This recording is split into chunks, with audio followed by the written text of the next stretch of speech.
शेवटच्या काळामध्ये नेमकं काय होणार याविषयी देवाचं वचन फार स्पष्ट रीतीने सांगतं. 2 तिमोथेयाचा 4 अध्याय आणि 4 वचनामध्ये जर आम्ही पाहिलं तर त्या ठिकाणी स्पष्ट रीतीने सांगण्यात आलेलं आहे की शेवटच्या काळामध्ये लोक कथित कहाण्याकडे वळतील आणि सत्यापासून बहकतील असं सांगण्यात आलेलं आहे.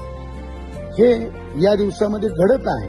म्हणजे आम्ही शेवटच्या काळामध्ये आहोत. सत्यापासून लोक वळत आहेत आणि कथित काल्पनिक गोष्टीच्या पाठीमागे लोक लागलेले आहेत. प्रियांनो, आम्हाला या शेवटच्या काळामध्ये मजबूत राहणं गरजेचं आहे आणि कथित काल्पनिक गोष्टीच्या पाठीमागे पळण्यापेक्षा देवाच्या वचनाच्या सत्याकडे आम्हाला लक्ष देणं गरजेचं आहे. सत्यापासून बहकू नका, सत्यापासून दूर जाऊ नका, कारण सत्य प्रभू येशू आहे आणि तोच आमचा तारणार आहे. त्याला समजून घेऊया आणि आशीर्वाद प्राप्त करू. देव बाप मला आणि तुम्हाला आशीर्वाद. आमेन.